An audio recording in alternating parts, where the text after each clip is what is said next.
नमस्कार, उत्तराखंड न्यूज में आपका स्वागत है। मैं हूं माधवी पांडे आपके साथ। प्रदेश में निकाय चुनाव को लेकर सियासत तेज हो रही है। कांग्रेस ने निकाय चुनाव को लेकर पूरी ताकत झोंक दी है। उत्तराखंड में निकाय चुनाव को लेकर कांग्रेस ने स्टार प्रचारकों की सूची अब जारी कर दी है। कांग्रेस के 40 बड़े नेताओं को चुनाव जिताने की जिम्मेदारी दी गई है। कांग्रेस ने बड़े नेताओं के साथ ही विधायकों के अलावा पूर्व मंत्रियों और पदाधिकारियों को भी चुनावी मैदान में उतारा है। कांग्रेस प्रदेश अध्यक्ष करण माहरा, नेता प्रतिपक्ष यशपाल आर्य पार्टी का प्रचार करेंगे। पूर्व मुख्यमंत्री हरीश रावत और डॉक्टर हड़क सिंह की भी स्टार प्रचारक की जिम्मेदारी उन्हें भी दी गई है। आपको बता दें कि कांग्रेस ने अब कमर कस ली है। आने वाले चुनाव को लेकर निकाय चुनाव का इंतजार सभी को है और अब सियासत भी तेज हो गई है। कांग्रेस ने निकाय चुनाव को लेकर स्टार प्रचारकों की सूची भी अब जारी कर दी है। 40 ऐसे बड़े नेता होंगे जो कांग्रेस के लिए चुनाव प्रचार करेंगे और कांग्रेस को चुनाव जिताने की जिम्मेदारी उन्हें सौंपी गई है। आपको बता दें कि कांग्रेस ने बड़े नेताओं के साथ ही विधायकों के अलावा पूर्व मंत्रियों और पदाधिकारियों को भी चुनावी मैदान में उतारा है। कांग्रेस प्रदेश अध्यक्ष करण माहरा, नेता प्रतिपक्ष यशपाल आर्य पार्टी का प्रचार करेंगे। पूर्व मुख्यमंत्री हरीश रावत और डॉक्टर हड़क सिंह की भी स्टार प्रचारक की जिम्मेदारी दी गई है।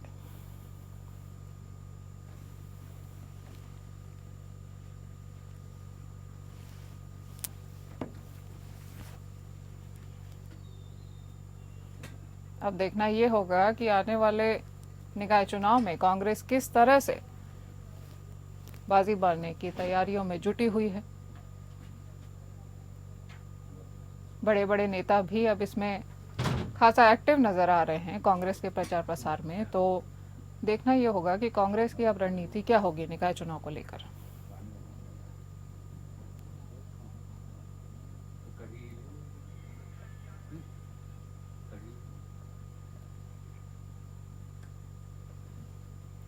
आपको बता दें कि कांग्रेस प्रदेश अध्यक्ष करण माहरा, नेता प्रतिपक्ष यशपाल आर्य पार्टी का प्रचार करेंगे।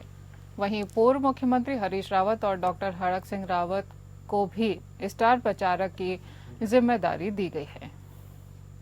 40 बड़े ऐसे नेता होंगे जो चुनाव जिताने की जिम्मेदारी ले चुके हैं अब कांग्रेस को, और निकाय चुनाव को लेकर कांग्रेस ने अपनी कमर कस ली है। कांग्रेस के सभी नेता, कार्यकर्ता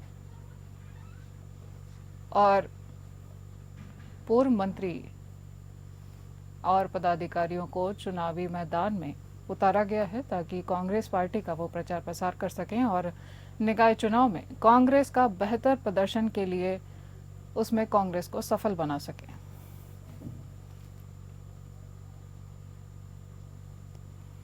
इन तस्वीरों में आप देख सकते हैं उन स्टार प्रचारकों की सूची। इनमें सभी उन नेताओं के नाम हैं, उन सभी स्टार प्रचारकों के भी नाम हैं जो कांग्रेस का प्रचार प्रसार अब निकाय चुनाव को लेकर करने वाले हैं। कांग्रेस सक्रिय नजर आ रही है। उत्तराखंड निकाय चुनाव के लिए सभी प्रत्याशियों ने प्रचार तेज कर दिए हैं। विधायक तिलक राज वहेड़ ने कहा कि रुद्रपुर में कांग्रेस के पक्ष में समर्थन का लहर है। विधायक तिलक राज वहेड़ ने प्रचार करते हुए ऐलान किया कि रुद्रपुर में नहीं लगने देंगे प्रीपेड मीटर, चाहे मुझे जेल क्यों न जाना पड़े। उत्तराखंड के रुद्रपुर में कांग्रेस प्रत्याशी मोहन खेड़ा के समर्थन में बड़ी संख्या में लोग जमा हुए। यहां किच्छा विधायक तिलक राज वहेड़ ने वार्ड नंबर 1 शिमला बहादुर 3 पानी डैम में जनसंपर्क किया और जनता से बड़े वादे किए। कांग्रेस प्रत्याशी मोहन खेड़ा के समर्थन में जन सैलाब भी उमड़ा। किच्छा विधायक तिलक राज वहेड़ ने वार्ड नंबर 1 में डोर टू डोर प्रचार और जनता को विश्वास दिलाया कि उनके मुद्दों का समाधान किया जाएगा। तिलक राज वहेड़ ने कहा कि हम रुद्रपुर के लोगों से वादा करते हैं कि यहां प्रीपेड मीटर नहीं लगाए जाएंगे और नजूल के मुद्दे का स्थायी समाधान किया जाएगा। हमारी प्राथमिकता है कि जनता की समस्याओं को दूर किया जाए और विधायक वहेड़ के इस बयान ने कांग्रेस कार्यकर्ताओं में उत्साह को बढ़ा दिया है। अब देखना यह होगा कि जनता कांग्रेस के इन वादों पर कितना भरोसा जताती है। इसलिए अधिकार नहीं है कि उन्होंने सबसे दुर्दशा अगर की है जबकि ये सबसे बड़ा किच्छा विधानसभा का वार्ड है, जो रुद्रपुर का नगर निगम का वार्ड कहलाता है, किच्छा विधानसभा में ही आता है। इसके अंदर डेवलपमेंट नाम की कोई चीज नहीं है। इसलिए नहीं है, यहाँ पर अवैध कॉलोनियां बहुत कटी। मैं इसलिए अवैध कहता हूँ कि जब आपने पार्क नहीं बना कर दिए, आपने सड़कें बना कर नहीं दी, आपने काम ही नहीं किया, ना बिजली लगा कर दी, या कॉलोनियों के जो प्राइवेट लोग हैं बिजली के, जिन्होंने कॉलोनियां काटी, उन्होंने सरकारीकरण तक नहीं उसका बिजलियों का करने दिया, विद्युत विभाग का। लाइट हालत इतनी खराब है, ना नाली है ना निकासी है। मैं जब से आया हूं 2 साल में, 10 साल शुक्ला भी रहा इस क्षेत्र से, कोई डेवलप आए ना शुक्ला जी वोट मांगे इस वार्ड में, मालूम पड़ जाएगा उन्होंने कोई काम ही नहीं किया। मैंने 3 साल हुए मेरे, अभी होने जा रहे हैं 2.25 साल, मैंने इसके अंदर 3 करोड़ से ज्यादा के काम कर दिए हैं। 3 करोड़ से अभी फिर करने जा रहा हूँ 2 करोड़ के काम इसके बाद। कुमाऊं की काशी के नाम से विख्यात बागेश्वर नगर पालिका क्षेत्र की राजनीति में निर्दलीय प्रत्याशियों के जीतने का गौरवशाली इतिहास रहा है। पूर्व में नरेंद्र साह से लेकर पूर्व कैबिनेट मंत्री स्वर्गीय चंदन रामदास और वर्तमान भाजपा प्रत्याशी सुरेश सिंह खेतवाल तक निर्दलीय के रूप में बागेश्वर नगर पालिका के अध्यक्ष पद पर 5 साल का कार्यकाल चला चुके हैं। बागेश्वर नगर पालिका का सीमा विस्तार होने के बाद बागेश्वर नगर पालिका 11 वार्डों के रूप में वृहद रूप धारण कर चुकी है। वर्तमान में बागेश्वर नगर की आबादी भी 40,000 के आसपास पहुंच चुकी है। 20 किलोमीटर से अधिक वार्डों का दायरा फैला हुआ है। बागेश्वर नगर पालिका का सीमा विस्तार होने के बाद जनता का निर्दलीय प्रत्याशी को जिताने का मिजाज रहा है। राजनीतिक दलों ने सत्ता में बैठकर बागेश्वर में कोई खास विकास कार्य नहीं किया है। विकास के रूप में हो रहे भ्रष्टाचार पर राष्ट्रीय दलों के नेता सदा मौन रहते हैं। बागेश्वर में इसके चुनाव में निर्दलीय प्रत्याशी के जीतने पर संशय खड़ा किया जा रहा है। मतदाताओं का रुख अब किस ओर है, अभी कुछ पता नहीं चल पा रहा है। वोटिंग प्रतिशत और 25 जनवरी को काउंटिंग के दिन साफ होगा कि इस बार बागेश्वर की जनता राजनीतिक दल के प्रत्याशी को ही नगरपालिका अध्यक्ष बनाएगी या इस बार भी बागेश्वर का इतिहास लगातार जारी रहेगा। बागेश्वर की स्थिति पर देखें तो 5 साल पहले विस्तार हुआ था, नगर का बहुत बड़ा विस्तार किया गया था। उससे पहले 1-1.5 वर्ग किलोमीटर में हमारा नगर होता था, 1 या सवा वर्ग किलोमीटर में। अभी हम 10 या 10 वर्ग किलोमीटर के आसपास में शायद हम होंगे। आबादी भी जो 7-8 हज़ार की आबादी होती थी, 25-30-40 हज़ार की आबादी में हम पहुंच गए हैं। वोटर भी शायद 12 हज़ार के आसपास या कुछ होना चाहिए, 18 हज़ार के आसपास होना चाहिए।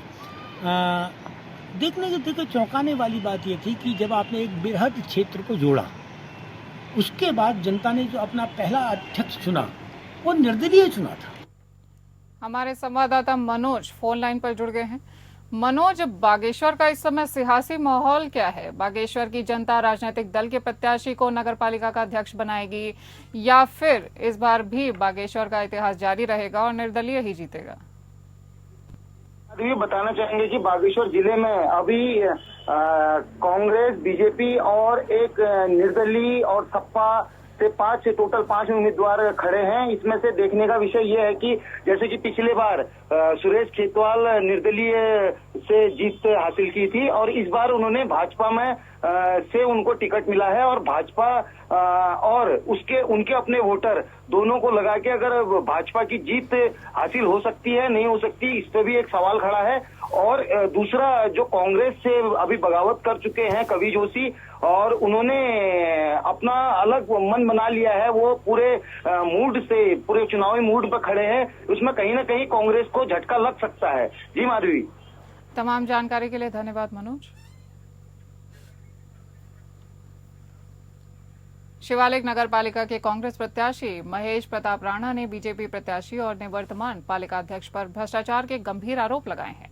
राणा ने कहा कि बीजेपी के कार्यकाल में नगर पालिका में भ्रष्टाचार की सारी हदें पार हो गई हैं। इस बार जनता भाजपा को सबक सिखाने का मन बना चुकी है। महेश प्रताप राणा से बात की हमारे संवाददाता रुपेश वालिया ने। आप भी देखिए। हरिद्वार में निकाय चुनाव की रणभेरी बच चुकी है और हम इस समय शिवालिक नगर पालिका क्षेत्र में हैं, जहां से कांग्रेस के प्रत्याशी महेश प्रताप सिंह राणा हमारे साथ हैं। आइए हम राणा जी से पूछते हैं कि इस मर्तबा वो निकाय चुनाव में जनता के बीच जा रहे हैं, तो उनका विजन क्या है? Rana ji, APN news channel में आपका स्वागत है। आप सबसे पहले ये बताइए कि यदि आपको शिवालिक नगर क्षेत्र की जनता चुनती है तो क्या विजन रहेगा? एक तो मैं आपके चैनल का धन्यवाद करता हूं और सभी श्रोताओं को नमस्कार करता हूं। देखिए, ये चुनाव में जो है मैं जनता के कहने पे आया हूँ।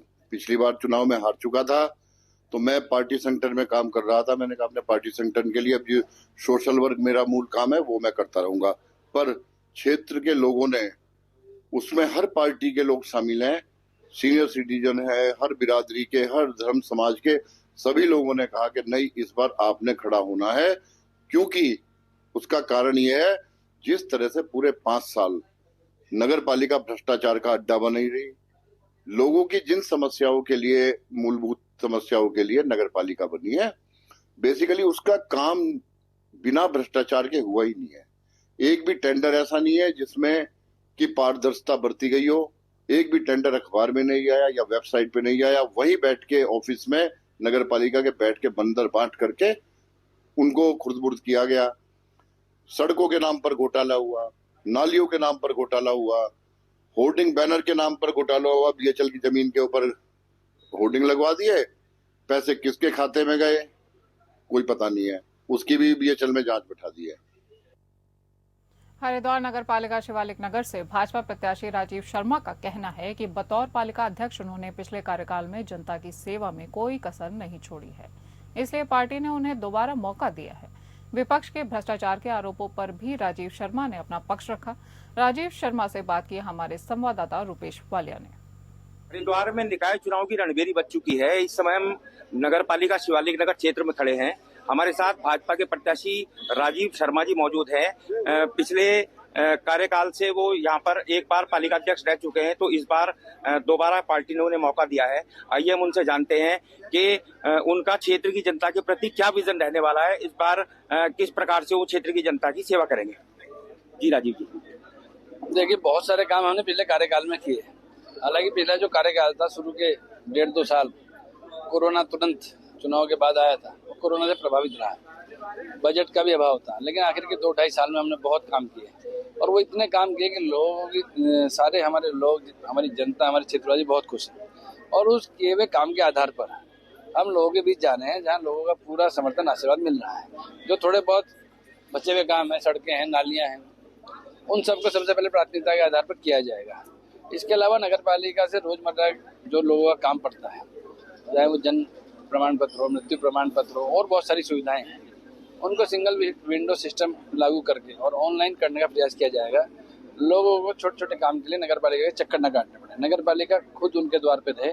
अब की बार ये प्रयास सबसे पहले होगा। उनके पास कहने को कुछ है ही नहीं, क्योंकि उन्होंने कुछ कभी किया हो, कोई अपना काम किया होता। जो आदमी काम करता है वो काम गिनाता है, जिस पर कुछ नहीं होता वो ये आरोप लगाता है।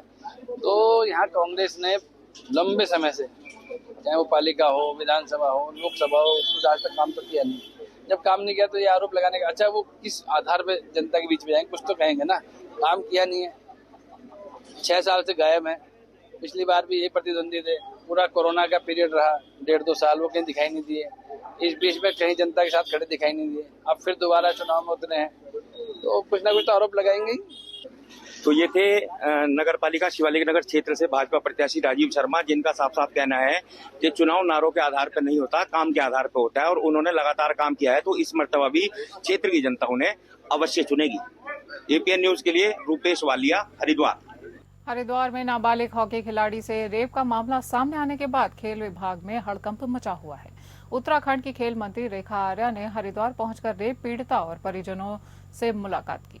आरोपी कोच पर रेप का मुकदमा दर्ज होने के बाद आरोपी के खिलाफ विभागीय कार्यवाही की जा रही है। मंत्री रेखा आर्या ने बताया कि खिलाड़ी के साथ हुए जघन्य अपराध माफ करने लायक नहीं है। सरकार पूरी तरह से खिलाड़ी के साथ है। संविदा पर तैनात आरोपी कोच की सेवाएं समाप्त करने के साथ साथ भारतीय खेल प्राधिकरण से भी कोच के लिए जारी किए गए प्रमाण पत्रों को निरस्त करने की मांग के लिए पत्र भी लिखा जाएगा। अभिभावकों के साथ में वार्ता हुई है और किस प्रकार से उस कोच की एक्टिविटीज़ रही हैं, ये सारी बातें उस बालिका ने बताने का भी काम किया है। निश्चित रूप से ये अपराध क्षम्य योग्य नहीं है और विभाग अपनी ओर से ये निर्णय कर चुका है कि संबंधित कोच को जो विभाग की ओर से संविदा आधारित जॉब पर रखा गया था, सबसे पहले उसकी जॉब के आदेश को निरस्त किया जा रहा है। इसके साथ ही मैं समझती हूँ कि शायद हो सकता है कि देश का पहला ऐसा उदाहरण होगा जो एक्शन जो है, मैं स्पोर्ट्स मिनिस्टर होने के नाते भी और इस प्रकार के अपराध के विरुद्ध एक्शन लेने के नाते भी। हमारे संवाददाता रुपेश वालिया फोन लाइन पर जुड़ गए हैं। रुपेश जी, नाबालिग हॉकी खिलाड़ी के साथ रेप का मामला ये महिलाओं की सुरक्षा पर अब सवाल खड़ा कर रहा है, इसमें जवाबदेही आखिर किसकी है? देखिए, तो वाकई आप बिल्कुल ठीक कर रही हैं कि मामला बड़ा गंभीर है, क्योंकि राष्ट्रीय खेलों के कुछ आयोजन यहाँ रोशनाबाद के स्टेडियम में भी होने हैं। इसी की तैयारियों के मद्देनजर जो बाहर से खिलाड़ी आए हुए हैं वो यहाँ पर प्रैक्टिस कर रहे हैं। उनकी होटलों में ठहरने की व्यवस्था की गई है। हालांकि पुलिस ने जो आरोपी कोच है वो चंपावत निवासी है, उसे गिरफ्तार करके उस पर विभिन्न धाराओं में मुकदमा दर्ज करके उसके खिलाफ कार्रवाई करते हुए उसे जेल भी भेज दिया है। लेकिन ये बात बिल्कुल ठीक है कि जो लड़कियां यहाँ पर आई हुई हैं, जो प्रैक्टिस कर रही हैं राष्ट्रीय खेलों के लिए, उनके प्रति किसकी जवाबदेही है, ये अभी बिल्कुल समझ से बाहर की बात है, क्योंकि बहुत बड़ी घटना है ये। राष्ट्रीय खेलों से पहले इस प्रकार की घटना का सामने आना वाकई बड़ी शर्मिंदगी वाली बात है। तो इसी पूरे मामले में खेल मंत्री रेखा आर्य कल यहाँ पर पहुंची थी और उन्होंने जो रेप पीड़िता है उससे भी मुलाकात की, साथ ही साथ उनके परिजनों से भी मुलाकात की है और हर संभव कार्रवाई का उन्हें आश्वासन भी दिया है। क्योंकि जो आरोपी कोच है उसके खिलाफ मुकदमा दर्ज करके उसे पुलिस द्वारा जेल भी भेजा जा चुका है। लेकिन साथ ही साथ जो विभागीय मंत्री हैं रेखा आर्य, उन्होंने ये दावा किया है कि ये प्रयास किए जाएंगे कि उसके जितने भी उसके पास सर्टिफिकेट होंगे उन्हें निरस्त किया जाएगा, ताकि उसे भविष्य में किसी भी प्रकार की कहीं भी नौकरी ना मिल सके, जिससे कि जो खेलों में प्रतिभाग करने वाले खिलाड़ी हैं उनके साथ किसी भी प्रकार की कोई दुर्व्यवहार या दुर्भावना वाली बात ना आए। इसी को देखते हुए यहाँ पर खेल मंत्री जो रेखा आर्य हैं उन्होंने आवश्यक दिशा निर्देश यहाँ पर दिए। जी रुपेश, रेखा आर्य अब इसमें शामिल हो गई हैं। इनके शामिल होने से पीड़िता को कितनी जल्दी मदद और राहत मिलने की उम्मीद है?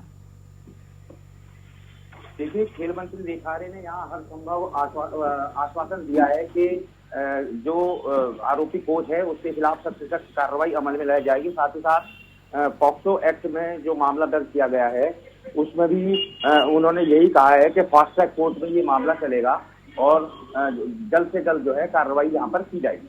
जी, तमाम जानकारी के लिए धन्यवाद रुपेश। मुख्यमंत्री पुष्कर सिंह धामी ने बीते दिन नई दिल्ली में प्रधानमंत्री नरेंद्र मोदी से मुलाकात की। इस दौरान सीएम ने पीएम मोदी को उत्तराखंड में आयोजित होने वाले राष्ट्रीय खेलों के लिए आमंत्रित भी किया है, जिसको लेकर कैबिनेट मंत्री प्रेमचंद अग्रवाल ने कहा है कि उत्तराखंड में होने वाले राष्ट्रीय खेलों के लिए प्रधानमंत्री को निमंत्रण दिया गया है। साथ ही जब भी मुख्यमंत्री पुष्कर सिंह धामी प्रधानमंत्री से मिलते हैं तो केंद्र का पूरा सहयोग उत्तराखंड को मिलता है। ऐसे माननीय मुख्यमंत्री जी का जो हमारे यहाँ राष्ट्रीय खेल हो रहे हैं उसके लिए उनको निमंत्रण देने का कार्यक्रम था, लेकिन ऐसे दौर में कभी भी जब भी हमारे माननीय मुख्यमंत्री जी माननीय प्रधानमंत्री जी से मिलते हैं तो हम अनुरोध तो करते ही हैं, और जब जब हमने मांग की है माननीय मोदी ने दिल खोल के हमारा जो है सहयोग किया है, हमें आशीर्वाद प्रदान किया है। आने वाले टाइम पे चाहे वो बजट हो चाहे माननीय मोदी जी का आशीर्वाद स्वाभाविक रूप से निकलेगा। बात करेंगे चमोली की, जहां 38वें राष्ट्रीय खेलों के प्रचार कैंटर वैन को जिलाधिकारी संदीप तिवारी ने कलेक्ट्रेट परिसर से ब्लॉकों के लिए रवाना किया। राष्ट्रीय खेलों के शुभंकर मौली के गोपेश्वर मुख्यालय पहुंचने पर जोरदार स्वागत किया गया। शुभंकर मौली 6 जनवरी से लेकर 8 जनवरी तक चमोली जिले में सभी ब्लॉकों के प्रमुख स्थानों और शहर की मुख्य सड़कों और बाजारों में घूमकर लोगों को राष्ट्रीय खेलों से जुड़ने के लिए प्रेरित करेंगे। जिलाधिकारी संदीप तिवारी ने जानकारी देते हुए बताया कि 9 जनवरी को 38वें राष्ट्रीय खेलों की मशाल बागेश्वर से होते हुए ग्वालदम से जनपद चमोली पहुंचेगी। गोपेश्वर में 10 जनवरी को मशाल रैली और पुलिस मैदान में भव्य पांडवास शो का आयोजन भी किया जाएगा। मुख्यमंत्री पुष्कर सिंह धामी के निर्देश पर वन विभाग ने वनाग्नि रोकथाम के लिए पंचवर्षीय योजना तैयार कर केंद्र सरकार के पास मंजूरी के लिए भेजी है। मुख्यमंत्री पुष्कर सिंह धामी के निर्देश पर तैयार इस योजना के तहत 7 नई चीड़ की पत्तियों पिरूल ब्रिकेट्स यूनिट स्थापित की जाएंगी। इससे पिरूल एकत्रित कर वनाग्नि रोकथाम में मदद मिलेगी और स्थानीय लोगों को रोजगार में अवसर भी प्राप्त होंगे। प्रदेश में वनाग्नि का मुख्य कारण चीड़ के वनों की अधिकता है, जो वन विभाग के नियंत्रण में आने वाले क्षेत्र का लगभग 15.25% हिस्सा है। चीड़ की पत्तियां पिरूल एकत्रित कर इसे पैलेट्स और ब्रिकेट्स बनाने में प्रयोग किया जाएगा। इसके लिए स्वयं सहायता समूहों की मदद भी ली जाएगी। विभाग वर्तमान में प्रति क्विंटल 3 रुपए की दर से पिरूल एकत्रित करने का भुगतान करता है, जिसे बढ़ाने की योजना बनाई जा रही है। गत वर्ष विभाग ने स्वयं सहायता समूहों के जरिए करीब 38,000 क्विंटल पिरूल एकत्रित किया, जिसके बदले समूहों को 1.13 करोड़ रुपए से अधिक भुगतान किया जा चुका है। पिरूल एकत्रीकरण से वनाग्नि रोकथाम में प्रभावी कमी आती है, इसलिए वर्तमान में चल रही ब्रैकेट्स यूनिट की संख्या बढ़ाकर 12 किए जाने की तैयारी है। मुख्यमंत्री के निर्देश पर जल्द ही अल्मोड़ा, चंपावत, गढ़वाल और नरेंद्र नगर वन प्रभाग में 7 नई यूनिट स्थापित की जाएंगी। इससे स्थानीय स्तर पर रोजगार सृजन भी हो सकेगा। प्रमुख वन संरक्षक धनंजय मोहन ने बताया कि मुख्यमंत्री पुष्कर सिंह धामी ने कहा कि वनाग्नि रोकथाम के लिए विभागों को समय से तैयारी करने को कहा गया है। प्रदेश में 7 जगह नई ब्रैकेट्स यूनिट बनने से ग्रामीणों को रोजगार मिलेगा। साथ ही पिरूल में लगने वाली वनाग्नि भी प्रभावी में कमी आएगी। इसके साथ ही वनाग्नि रोकथाम के लिए भारत सरकार के पास 5 साल की कार्य योजना तैयार करके भेजी गई है। चीड़ हमारी प्राकृतिक प्रजाति है प्रदेश की, और जहां भी जो करीब 1,500 मीटर के आसपास के क्षेत्र, उससे करीब आप समझ लीजिए 300-400 मीटर ऊपर, 300-400 मीटर नीचे के क्षेत्र में पाया जाता है। और ये करीब हमारे जो वन क्षेत्र है उसका करीब 15% क्षेत्र चीड़ वनों का है। और इस क्षेत्र में क्योंकि चीड़ का कुछ ऐसा रहता है कि ये थोड़े सूखे इलाकों में होता है, अपेक्षाकृत सूखे इलाकों में होता है, और इसका गर्मी के मौसम में काफी ज्यादा इसके पत्ते झड़ते हैं, जिसको पिरूल बोलते हैं, नीडल्स। तो उसके कारण ये आपका मतलब ये क्षेत्र जो है एक तो थोड़े सूखे भी होते हैं, ऊपर से ये सूखे पिरूल जब की एक जो उस पे एक परत बन जाती है जमीन पे, उसके कारण ये वनाग्नि के लिए ज्यादा वल्नरेबल हो जाते हैं क्षेत्र। पौड़ी जिले में फायर सीजन के दौर से निपटने के लिए इस साल वन विभाग ड्रोन की मदद लेगा, जबकि जिले के 4 अलग अलग क्षेत्र में शीतला खेत मॉडल को अपनाकर भी वनाग्नि पर काबू पाया जाएगा, जिसमें ग्रामीण की मदद से वनाग्नि को काबू में लाया जाएगा। वहीं ड्रोन की मदद से वन क्षेत्र में नजर रखी जाएगी। जंगल सुलगने की घटना ड्रोन में कैद होते ही वन विभाग की टीम तत्काल मौके पर पहुंचेगी और वनाग्नि की घटनाओं को बढ़ने से रोकेगी। डीएफओ पौड़ी ने बताया कि वनाग्नि के दौर से निपटने के लिए सभी वनकर्मी और रेंजर को निर्देश दिए गए हैं। फॉरेस्ट फायर जो है एक डिक्लेयर्ड डिजास्टर है, और डिजास्टर में अर्ली डिटेक्शन का बहुत महत्व होता है। तो इसी अर्ली डिटेक्शन को ध्यान में रखते हुए डिस्ट्रिक्ट डिजास्टर द्वारा कुछ ड्रोन्स का प्रोक्योरमेंट किया जा रहा है, जिसके तहत जो है फॉरेस्ट फायर का सबसे अर्ली हम लोग डिटेक्शन कर पाएंगे, ताकि जो है रिस्पॉन्स भी हमारा स्विफ्ट हो। इस साल हम लोग 4 जगह पे शीतला खेत मॉडल को जो है रेप्लिकेट करने का सोच रहे, अदवानी और पौड़ी के आसपास के इलाकों में। तो फॉरेस्ट फायर मैनेजमेंट स्ट्रेटेजी जो है हमारी, हम लोग आशा करते हैं कि इस साल की जो स्ट्रेटेजी है उससे वनाग्नि की जो घटनाओं में वो काफी डिक्रीज हो जाएगी। इस बुलेटिन में इतना ही। नमस्कार।